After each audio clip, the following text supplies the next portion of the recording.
الرحيم الحمد لله رب العالمين الرحمن الرحيم مالك يوم الدين إياك نعبد وإياك نستعين اهدنا الصراط المستقيم صراط الذين أنعمت عليهم غير المغضوب عليهم ولا الضالين.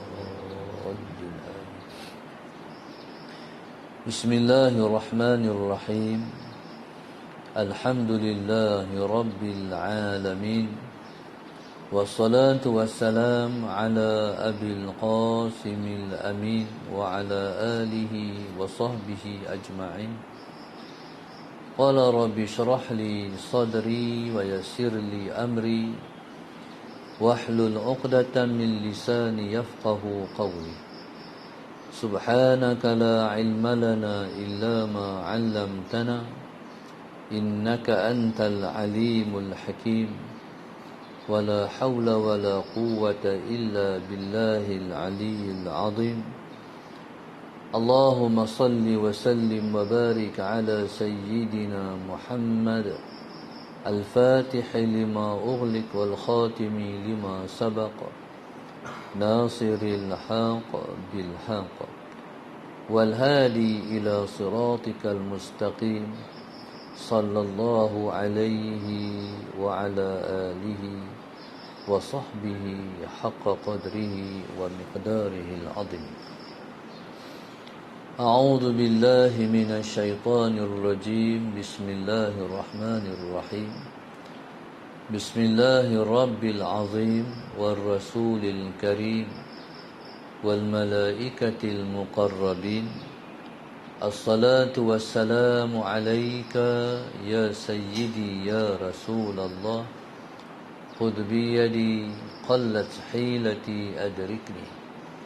لا إله إلا الله وحده لا شريك له له الملك وله الحمد وهو على كل شيء قدير. أعوذ بالله من الشيطان الرجيم. بسم الله الرحمن الرحيم. اللهم صل وسلم وبارك على سيدنا محمد وعلى آل سيدنا محمد. Alhamdulillah, pada pagi ini kita bersyukur pada Allah Subhanahu wa taala yang mengizinkan kita untuk bersama lagi dalam soal jawab agama. Mudah-mudahan menambah pengetahuan dan barakah kita semua dalam agama kita. Amin. Soalan yang pertama berkenaan dengan apa hukum wanita ke masjid. Allahumma salli ala sayyidina Muhammad. Nabi SAW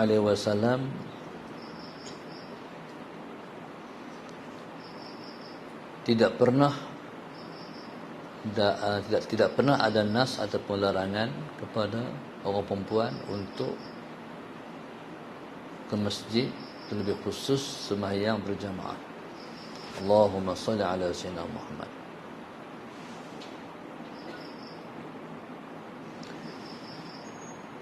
Sebenarnya dalam perbahasan ulama sallallahu alaihi wasallam Muhammad, sembahyang jamaah di masjid tidak wajib kepada wanita. Seperti mana berkata Ibn Azmin dalam kitab Mahalli dia, kitab Al-Mahalli, tidak ada suatu hukum yang wajib kepada orang perempuan sembahyang berjamaah di masjid. Ini ittifaq. Di sana ada ulama yang mengatakan makruh, seperti anak-anak dara, sebab takut menimbulkan fitnah. Allahumma salli ala sayyidina Muhammad. Tetapi larangan untuk tidak datang ke masjid itu tidak ada nas. Allahumma salli ala sayyidina Muhammad. Tuntutan sembahyang berjemaah bagi orang lelaki dan orang perempuan tidak sama. Seperti mana kata Imam Nawawi dalam kitab Majmu' dia. Allahumma salli ala sayyidina Muhammad. Bahkan lebih baik bagi wanita itu bersolat di rumah saja. Allahumma salli ala sayyidina Muhammad. Namun para ulama sepakat tidak haram berjamaah wanita di masjid. Allahumma salli ala sayyidina Muhammad. Cuma yang ada ialah lebih baik wanita bersolat di rumah. Di zaman Nabi kita sallallahu alaihi wasallam, Allahumma salli ala sayyidina Muhammad, orang perempuan datang bersolat jamaah di masjid. Suatu mana mereka datang sembahyang jemaah pada waktu subuh, mereka balik ke rumah dalam keadaan orang masih belum dapat syam wajah mereka. Maknanya masih lagi gelap. Allahumma salli ala sayyidina Muhammad. Hukum orang perempuan solat di rumah itu lebih baik kalau semata-mata ke masjid itu hanya untuk solat jamaah.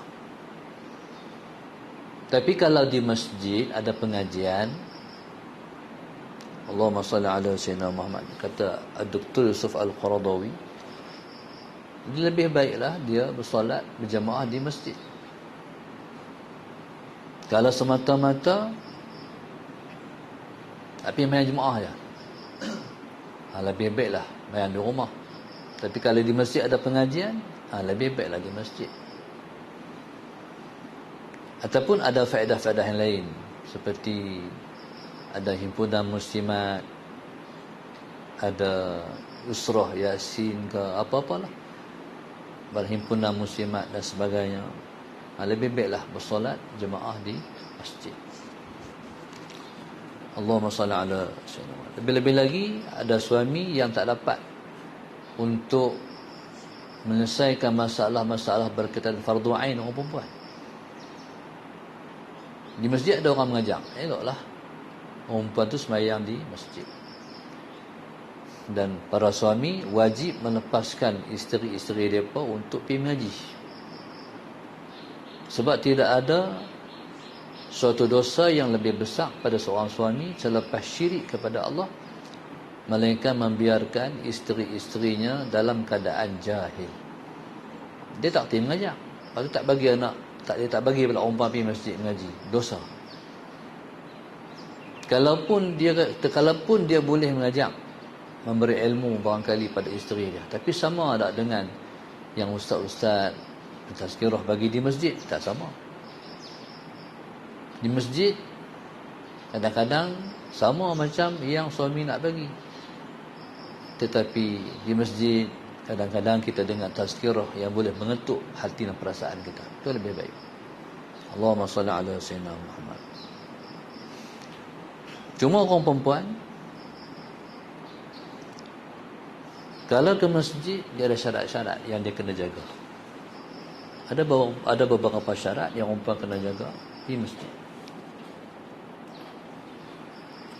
Yang pertama, Allahumma salli ala sayyidina Muhammad, mestilah keluar masjid dalam keadaan dia diizinkan oleh suami. Allahumma salli ala sayyidina Muhammad. Kalau suami diizin, dia boleh pergi. Kalau suami tak izin, tak boleh pergi lah. Main di rumah. Allahumma salli ala sayyidina Muhammad. Ataupun kalau orang perempuan tu dia tak ada suami, dia ada ayah, dia ada tok wan, wali dia. Di mana kebenaran daripada wali dia. Allahumma salli ala sayyidina Muhammad. Syarat yang kedua, misalnya orang perempuan tu bila mana dia pergi masjid dalam keadaan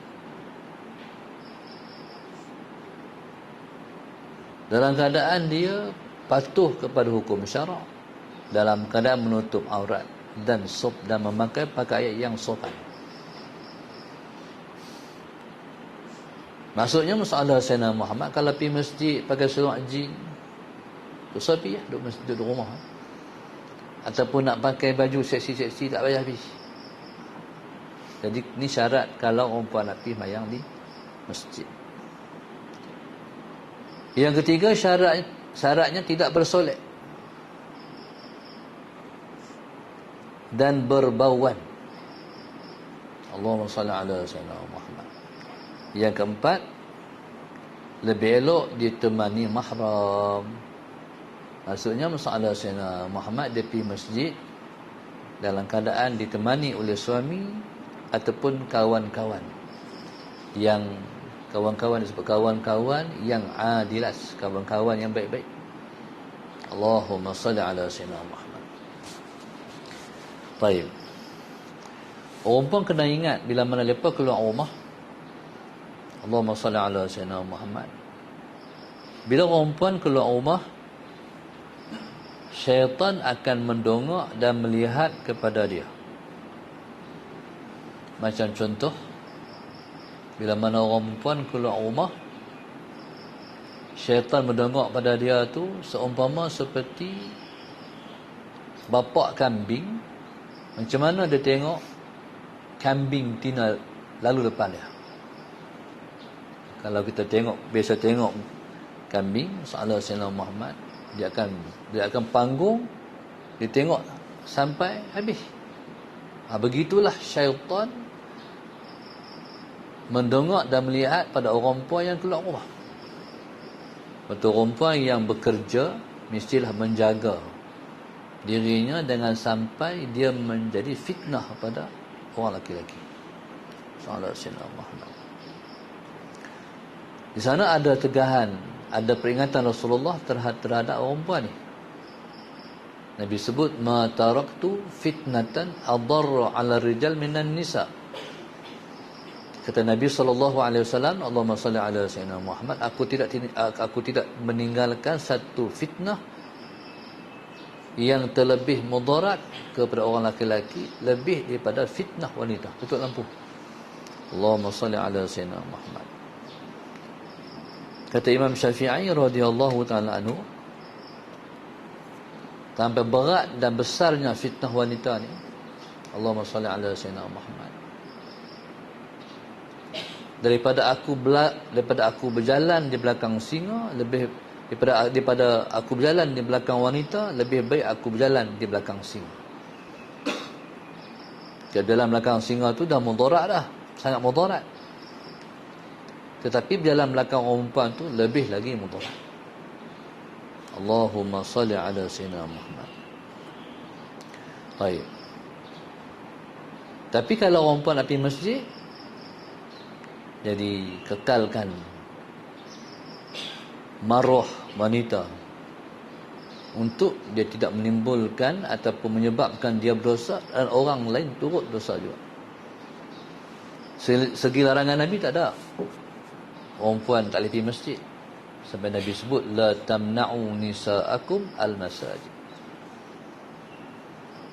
Nabi pernah sebut, la tamna'u nisa'akum al-masajid. Kamu jangan halang orang puan kamu menghadiri masjid. Hadis itu diriwayatkan oleh Abu Dawud radhiyallahu taala anhu. Allahumma salli ala sayyidina Muhammad. Allahumma salli ala sayyidina Muhammad.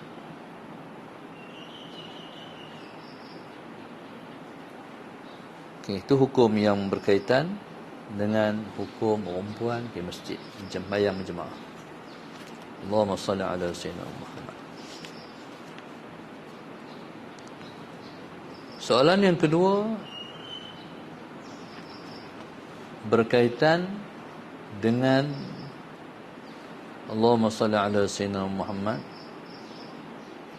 berkaitan dengan Allahumma salli ala sayyidina Muhammad, sunnah para sahabat Nabi radhiyallahu ta'ala anhu. Di sana ada beberapa perkara ataupun sunnah yang diamalkan oleh para sahabat. Sebagai contoh, sembahyang berjamaah tarawih yang dilakukan oleh Sayyidina Umar Al-Khattab radhiyallahu ta'ala anhu. Sembahyang jamaah tarawih 20 rakaat. Nabi SAW hanya sembahyang berjamaah tarawih itu 8 rakaat dengan para sahabat dalam 2 malam. Malam yang berikutnya Nabi tak keluar lah. Sebab Nabi takut ia menjadi wajib dan memberatkan umat. Pada zaman Sayyidina Umar Al-Khattab radhiyallahu taala anhu, Allahumma salli ala Sayyidina Muhammad, orang melakukan yang sama. Buat 8 tahun tu, buat 8 tahun ni, 8 tahun tu, 8 tahun. Lepas buat tu sendiri berasingan, saling berasingan. Sayyidina Umar pada dia, alangkah baiknya kalau ramai-ramai dihimpunkan sekali bersembahyang jemaah, dan mereka buat 20 rakaat. Jadi 20 rakaat itu ialah bilangan rakaat yang dibuat oleh Rasulullah sallallahu alaihi wasallam.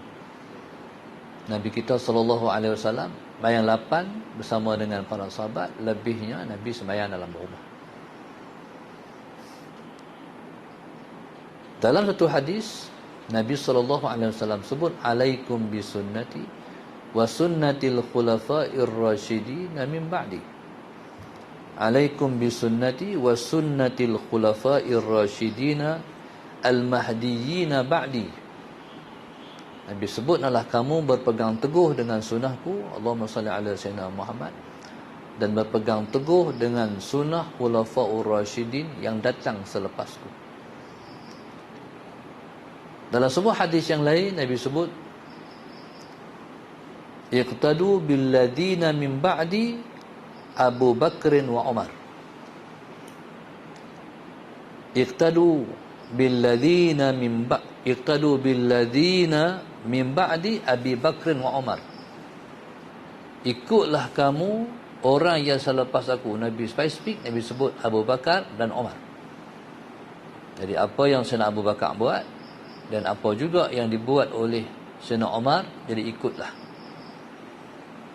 Berpandukan juga dengan sebuah hadis yang lain, Nabi sebut, ashabi kan nujum bi ayyihim iqtadaitum ihtadaitum.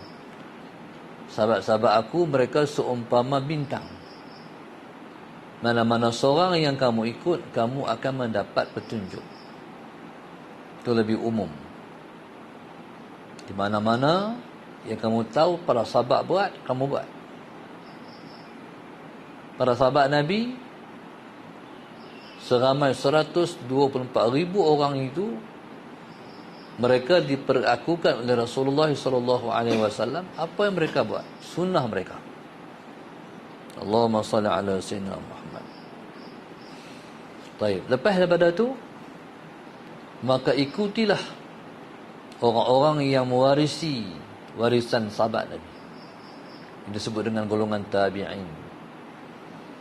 Lepas pada itu ikuti pula orang yang mewarisi warisan tabi'in, disebut dengan tabi'ut tabi'in. Maka berlanjutanlah orang yang mewarisi itu sampai hari ini. Ulama yang mewarisi daripada guru-guru mereka. Sebab kalau ikut ulama, selamatlah insya-Allah. Masalahnya kita meninggalkan ulama, bahkan memusuhi para alim ulama. Na'udzubillah min dzalik. Dalam satu hadis yang diriwayatkan oleh Al-Imam At-Tabrani dalam kitab Al-Kabir, ya, Nabi sebut, la tajtami'u ummati 'ala ad-dalalah. La tajtami'u ummati 'ala ad-dalalah. Tidak berhimpun umatku, tidak berpakat umatku di dalam kesesatan. Yang dimaksudkan dengan umatku ialah ulama umatku. Kata ulama ni mereka takkan pakatlah di atas kesesatan. Para ulama ni macam mana pun mereka akan berpakat di atas kebenaran. Itu jaminan dari Rasulullah sallallahu alaihi wasallam. Ulama ni mereka ialah orang-orang yang sangat cemburu dalam permasalahan hukum. Mereka Tuhan bagi dalam perasaan mereka, perasaan cemburu terhadap masalah hukum. Mereka tak akan, kalau ada di sana kebolehan untuk mengamalkan sesuatu hukum, jadi mereka akan sebutkan. Kecuali tak boleh, tak ada satu ruang untuk mereka untuk membolehkan. Kalau selagi mana ada keharusan, kebolehan untuk beramal, jadi mereka menyebut, mereka bertanggungjawab terhadap yang mereka katakan. Allahumma salli ala Sayyidina Muhammad. Inilah kelebihan kita dengan para alim ulama. Kalau dengan para alim ulama, mereka disebut dengan ahlul din. Mereka orang yang memegang autoriti agama. Kalau kita dapati di sana, Allahumma salli ala Sayyidina Muhammad, orang yang berautoriti dalam masalah hukum tak ada. Jadi kat siapa ataupun dengan siapa kita nak berdamping. Selagi mana kita boleh berdamping dengan para alim ulama, selamat insya-Allah. Tapi kalau kita tak dapati di sana, mungkin di zaman ke depan. Saya kemarin di Mekah, Allahumma salli ala Sayyidina Muhammad. Sebelum saya lupa, bulan 12, kursi kita, seat kita ada 5 orang lagi. Kemarin 7. Jadi hari ini 05 lagi. Cepat untuk kita bersama-sama fastabiqul khairat, dalam kita berlumba-lumba nak melakukan kebaikan insya-Allah. Allahumma salli ala Sayyidina Muhammad.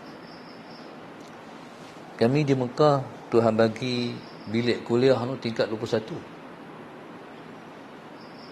Sejak duk pergi Mekah lah, tak pernah tengok Kaabah daripada atas.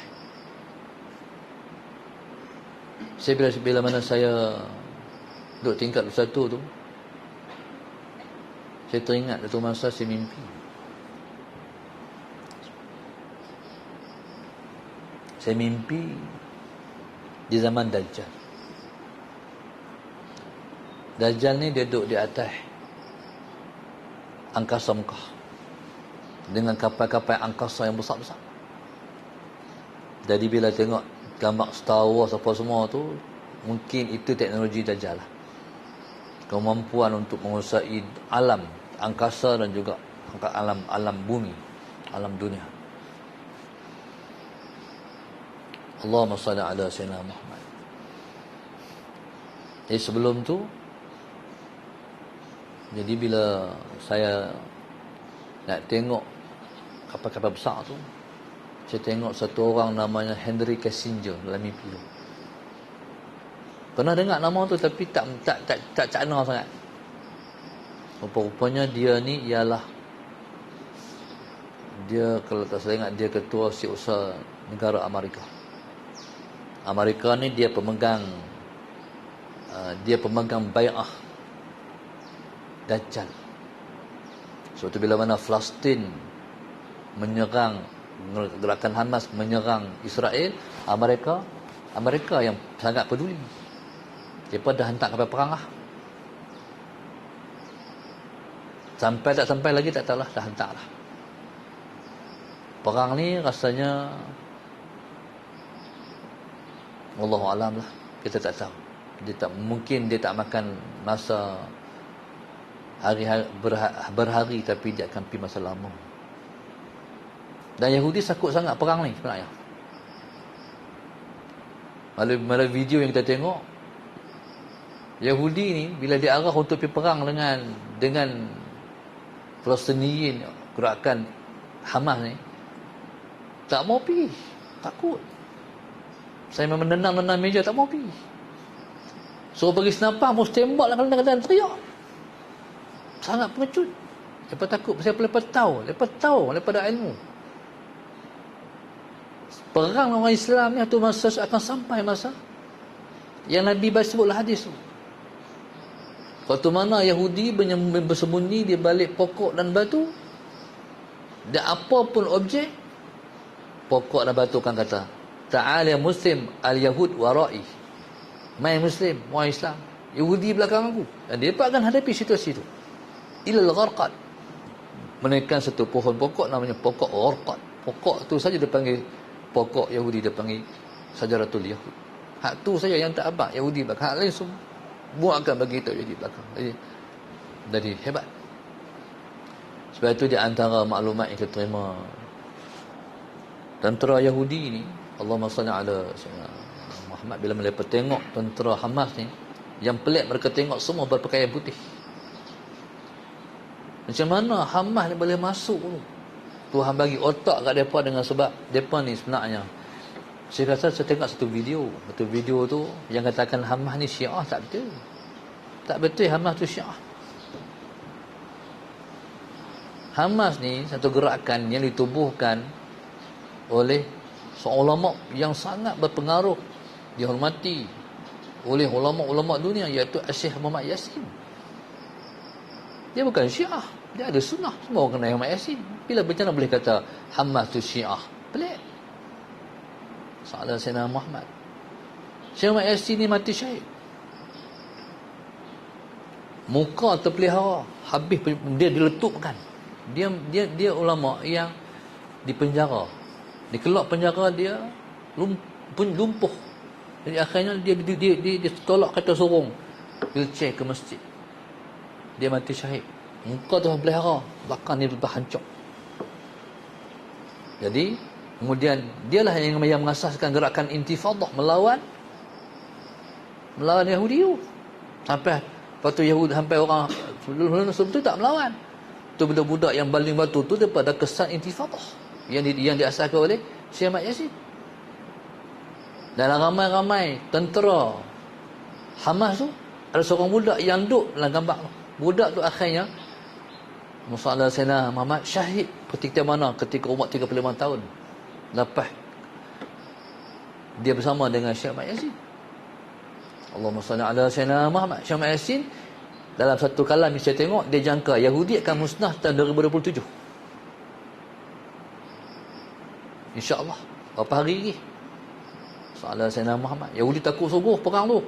Sebab tu mereka lari. Bila berlaku serangan daripada Hamas tu, penuh di airport lari. Lewat tak mahu sebab perang. Mereka tahu perang mereka akan kalah. Allahumma salli ala Sayyidina Muhammad. Yang saya tengok tu, macam mana mereka boleh terbang pakai parachute? Mereka ada kapal terbang ke? Ada airport ke? Lupa ni. Rupanya Tuhan bagi otak kat mereka tu. Mereka nyumbang pakai apa? Pakai nak kata kereta. Tak kereta. Kapal terbang. Pakai kipas. Dia terbang rendah. Dia boleh melepasi benting tu. Yang kita tengok tu, gambar tu, hak di Yahudi tu tengah duduk seronok, tengah duduk mabuk, perayaan apa tau, di belakang mereka tu parachute tu tak sampai. Allahu Akbar. Tuhan bagi pada orang Islam. Sebenarnya bantuan malaikat tu. Tak tahulah mereka berdoa, mereka bayang hajat. Sebab mereka kena mula untuk kemenangan Islam di akhir zaman ni. Kita kena bertanggungjawab. Sebab Masjid Al-Aqsa tu hak kita. Jadi subhanallah, tu kiblat pertama. Sebelum kita menghadap ke arah Kaabah, kita menghadap dulu Masjid Al-Aqsa. Setiap orang Islam kena dalam jiwa dia, aku nak pergi sujud di Masjid Al-Aqsa. Aku nak pergi buka Masjid Al-Aqsa. Kena dalam jiwa kita. Semua orang Islam. Satu alam dalam dunia ni, kita mesti bebaskan Masjid Al-Aqsa. Kalau orang pertama bebaskan Sayyidina Umar, orang kedua bebaskan ialah Sayyidina Al-Ayyubi, orang ketiga ni Imam Mahdi alaihi salam. Jadi kita yakin insya-Allah umat Islam akan menang. Jadi subhanallah, Allahumma salli ala sayyidina. Dapatkan berjaya, kita doa insya-Allah. Bukan sekat lebar. Kita harap umat Islam semua support dan menyokong. Yang menarik perhatian saya waktu mana saya di Mekah baru ni, kerajaan Arab Saudi menyokong orang Palestin. Habis ya. Pening. Amerika tu dulu ni Saudi sokong dia bang. Tiba-tiba Saudi pergi sokong Palestin. Jadi kita masalah Sayyidina Muhammad, kita harap insya-Allah kita akan tengok perkembangan yang lebih baik di sana insya-Allah. Jadi subhanallah, Allahumma salli ala Sayyidina Muhammad. Umat Islam ni dia dah terjiwa dalam hati dia, aku nak mati syahid.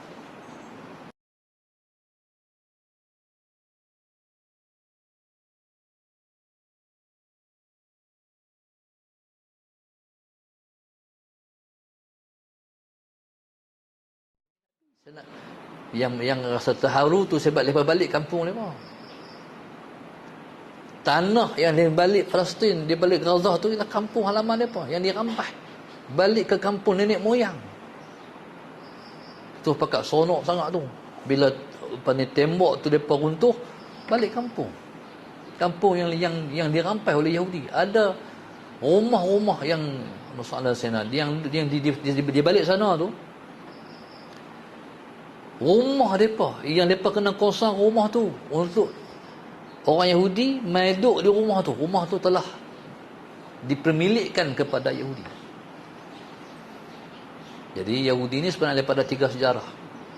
Yang pertama, mereka menguasai dunia dulu, zaman Nabi-Nabi dulu, sehingga mereka merasakan mereka adalah bangsa terbaik. Bila rasa terbaik, akhirnya mereka Allahumma salli ala sayyidina Muhammad, Allah ajak mereka dengan mereka ditindas oleh bangsa di dunia. Zaman Hitler,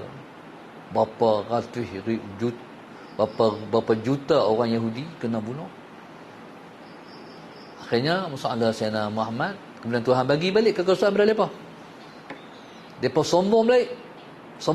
Lepas sombong balik, mereka akan kena hukum kalau kali ini. Mereka akan dihina balik. Mereka akan kalah di kalangan umat Islam, InsyaAllah. Allahu Akbar. Jadi insyaAllah, Allahumma salli ala Sayyidina Muhammad. Kita terima kasih kepada gerakan Hamas yang buka jalan untuk kemenangan Islam di akhir zaman. Tapi yang kena tolong ialah kita umat Islam. Dia pun buka jalan ni, tapi kalau mereka tak boleh, tak mampu. Dia kena umat Islam di seluruh alam dan dunia ni bantu. Sebab kiblat itu ialah yang pertama umat Islam semua. Dia bukan milik orang Palestin saja, tapi hak milik kita semua orang Islam. Masalah Sayyidina Muhammad. Jadi di akhir zaman, orang yang selamat ialah orang yang ikut para ahli ulama. Allahumma salli ala sayyidina Muhammad. Nabi kata, jalisu ahlad din fa illam tajiduhum fajalisum ahlal muru'az. Kata ulama, jalisu ahlad din, duduklah kamu bersama-sama dengan orang agama, para alim ulama. Fa illam tajiduhum, tapi kalau kamu tak menemui mereka, kamu tak ada. Ya, saya nak cerita dia. Bila saya tengok Kaabah daripada atas tu, Salah Sayyidina Muhammad, saya tengok dalam mimpi tu kapal-kapal angkasa besar-besar. Dajjal tak boleh masuk Mekah dan tak boleh masuk Madinah, tapi dia boleh masuk proksi dia, Starbucks apa semualah. Itu boleh masuk. Jadi yang saya tengok tu, lepas melihat Kaabah daripada atas. Lepas beberapa detik, mereka pun berjalan. Sebelum daripada tu, saya melihat satu orang lelaki Inggeris, namanya orang putih lah, Henry Kissinger. Henry Kissinger ni duduk di atas katil bersama dengan keluarga dia, pakai seorang orang putih lah, pakai kot tai. Ada keluarga. Yang menariknya, saya duduk belah sini, dia duduk belah sana. Dia duduk belah dia, katil belah dia, bukan tidur, duduk. Saya duduk belah sini dan keluarga dengan keluarga. Tiba-tiba katil saya tu meninggi. Saya boleh tengok Kaabah daripada atas. Tu saya kata, apa hikmah tak tahu. Sejak pergi Mekah 10 tahun tak pernah melihat daripada atas. Bayangkanlah, nak duduk di atas tu bukan dia murah. Alhamdulillah baru ni kawan-kawan tolong taja kuliah di tingkat paling atas di sofa okey tu, bolehlah berkuliah di atas. Semua orang teruja boleh tengok Kaabah daripada atas. Orang tengok bawah je. Mana bukan sikit duit lah, tapi Tuhan nak bagi tu, Tuhan bagi, alhamdulillah. Lepas tu Allahumma salli ala sayyidina Muhammad. Saya teringat pula bila tengok Kaabah tu, ada satu orang ustaz. Saya nak balik ke Kedah, nak pergi ke KLIA. Dia kata, saya nak hantar ustaz. Saya sebab nak cerita satu mimpi saya. Jadi dia pun bawa saya lah daripada KL nak pergi ke KLIA. Dia bawa kereta slow, pelan. Saya tengok jam, lagi tak dah ni. Dia bercerita tentang mimpi dalam panjang betul mimpi dia. Mana daripada KL sampai KL, mimpi cukup panjang. Cuma saya ringkaskan. Dia mimpi, Allahumma salli ala Sayyidina Muhammad. Dia mimpi, Allahumma salli ala Sayyidina Muhammad. Dia pergi Mekah. Sampai di Mekah, tengok Kaabah tak ada. Dia pun terkejut. Itulah bila saya tengok Kaabah tu, saya teringat mimpi dia. Sebab hari ni Kaabah masih ada. Kaabah tak ada, kosong. Tempat yang ada Kaabah tu tak ada Kaabah. Orang tarik tali dan tertulis di sini pernah ada Kaabah. Allahumma salli ala Sayyidina Muhammad. Dan ketika tu orang semayang merata-rata, ada menghadap sana, ada menghadap. Orang tak ada menghadap sana, dah nak Kaabah tak tahu di mana duduk. Orang menghadap merata-rata. Ketika tu dia menangis dalam mimpi dia. Dia kata umat Islam dah berpecah. Dia selagi mana orang Islam boleh menghadap arah Kaabah, bersatu insya-Allah. Cuba tengok Saudi yang sokong, Amerika pun U-turn sokong from Palestin. Alhamdulillah. Mana kita bersatu selagi mana ada Kaabah. Lepas tu masalah Sayyidina Muhammad, dia balik Malaysia. Dia pi pula Mekah. Dalam mimpi tu kata panjang. Pi pula Mekah. Pi Mekah. Soalan Sayyidina Muhammad, dia terima sesuatu daripada orang Arab Saudi. Kata Saudi sebab orang Saudi ni dia pakai serban di atas. Tak pakai serban tak di atas. Menyerahkan kat dia dan seorang sahabat dia, soalan Sayyidina Muhammad, sesuatu. Tapi sesuatu tu kosong. Dia macam isyarat. Balik Malaysia. Bila balik Malaysia, soalan Sayyidina Muhammad. Bila balik Malaysia, Tengok Kaabah ada di depan rumah dia. Dia terkejut. Ni cerita mimpi dah lah, cerita mimpi. Mimpi ni boleh bukan jadi hujah, tapi cerita untuk jadi pedoman.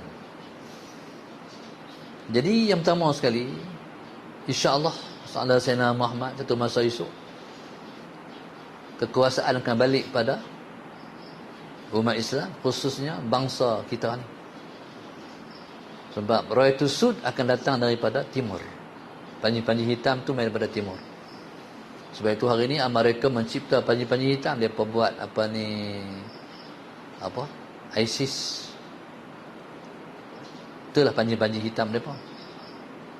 Tapi nampak jelas kata bohong. Sebab bila bunuh umat Islam, takbir mana betul? Tak kenal. Jadi sebenar-benarnya, insya-Allah akan main daripada pihak kita. Waktu mana saya jumpa dengan satu ulama Syria.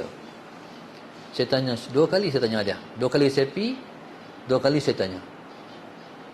Panji-panji hitam ni nak main belah mana? Dia sebut, ana azunnu min qibalikum. Aku rasa daripada pihak kamu. Tu yang orang Palestin tu kata, mana Indonesia, mana Malaysia tu. Dalam video tu kan. Jadi, sebenarnya daripada hadis tu. Mana ada pegangan yang diharapkan kepada kelompok yang datang daripada timur. Soalan Sayyidina Muhammad. Satu ulama. Dia banyak juga 2-3 ulama yang memberi pandangan yang seperti itu. Allah kita tak tahu sebenarnya macam mana. Sebab wilayah Islam yang paling aman dalam dunia, kita pada hari ini. Tempat lain semua perang lah. Jadi wilayah yang paling aman dalam dunia, umat Islam duduk di Nusantara. Jadi subhanallah, masalah Sayyidina Muhammad. Jadi bila mana mimpi macam tu rupa, masalah Sayyidina Muhammad terkejutlah tengok Kaabah depan rumah. Nak tawaf dia kata, kawan ni ustaz ke? Dia tak boleh. Jangan tawaf. Mana boleh? Boleh tawaf Kaabah ni kalau di Mekah. Itu pun satu ilmu. Tapi kalau Kaabah ni pada takdir mai kot ni, tak boleh tawaf. Tak boleh. Hukum tawafi Kaabah hanyalah kalau Kaabah di Mekah. Lalu dia kata, tu nak kucuk Hajarul Aswad boleh tak? Kucuk Hajarul Aswad tak apa. Tak masalah. Soalan Sayyidina Muhammad. Jadi barangkali mimpi-mimpi orang beriman ni jadi petunjuk kepada kita orang-orang beriman di akhir zaman.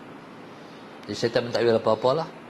Jadi jadikan dia sebagai satu petunjuk dan juga pengharapan. Dalam satu buah hadis Nabi sebut, la takadu fi akhir zaman ru'yal mu'min takdzib. Hampir-hampir di akhir zaman tidaklah mimpi orang beriman itu berdusta. Orang ni orang yang soleh. Bila orang soleh, Allahumma salli ala sayyidina Muhammad, dan diingat pula cerita detail mimpi tu, tentulah dia satu orang yang sangat soleh. Sebab orang ni kalau tak soleh, sallallahu alaihi Muhammad, bangkit tidur dia mimpi tapi tak ingat. Pasal apa? Tak sama di antara jasad dan ruh dia. Tapi kalau dah soleh, luak dalam tu betul, ingat sungguh. Kita boleh mengkaji, mengkoreksi kita ni betul-betul orang beriman ataupun tidak melalui mimpi lah. Kalau boleh ingat, insya-Allah kita orang baik. Tapi kalau tak boleh ingat, kita kena perbaiki diri kita. Allahumma salli ala sayyidina Muhammad. Ini kritikal ni kita duduk ni. Tunggu masa ya. Apa nak jadi? Tapi insya-Allah dari segi otak fikir, dia pergi serang Israel ni macam pergi kacau sarang tebuan lah. Mereka kelengkapan cukup, mereka main pula tu. Soalan Sayyidina Muhammad, lepas sebelum Gaza ni ada apa? Sebelum Gaza ni pula di tepi laut. Nak masuk makan kok mana? Kok Nun Israel clean, Nun laut. Allahumma salli ala Sayyidina Muhammad. Jadi mereka sebenarnya pada saya mereka dah bersedia untuk menghadapi segala-galanya.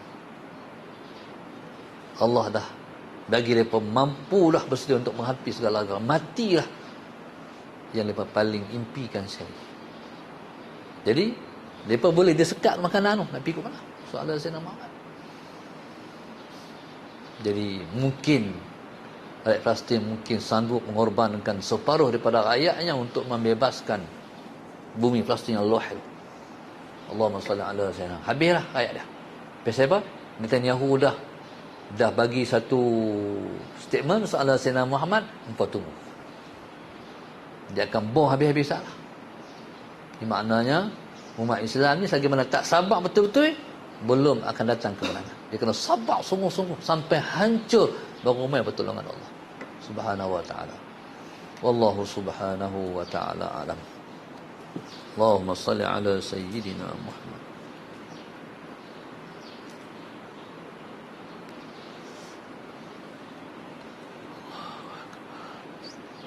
Pelajar kita pada pagi ini, Allahumma salli ala sayyidina Muhammad. Guru infak darasah 1, 2, 4, 6, 7, 8, 10, 11, 12, 14, 15, 16, 17, 18, 19, 20, 21, 22, 23, 24, 25, 26. Mumin Muhabbin darasah 19 dari Malaysia. Nazaz keluarga, Suzi keluarga, Abdul Rahim Abdul Samad, Rozani Nasruddin, Muhammad Satria Budiman, hamba Allah Tawau Sabah, Hajan Rosli keluarga, Hasliza, Haji Zalizan, Rozita keluarga, Umi keluarga Ambangan Haid, Sayang Ummah, Arwah Arsyad dan keluarga Peneluman, Ahmad Perfume Kuala Nerang, Nur Aini dan Rozaimi sekeluarga Melaka, Nur Halinda Husin, hamba Allah Syahalam, Rozita dan keluarga Syahalam, keluarga Arwah Arifin Kubang Semang.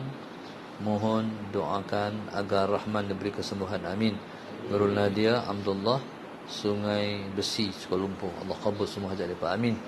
Allah beri kesembuhan, Allah bagi kebahagiaan, Allah kekalkan dalam petunjuk dan hidayah. Allah angkat semua penyakit, masalah, musibah. Allah jauhkan daripada kemurkaannya, Allah dekat dengan keridhaannya, amin. Ya Rabbal Alamin. Rabbana zalamna anfusana wa illam taghfir lana wa tarhamna lanakunanna minal khasirin. Rabbana atina fid dunya hasanah wa fil akhirati hasanah wa qina adzabannar. Alhamdulillah rabbil alamin. Subhanakallahumma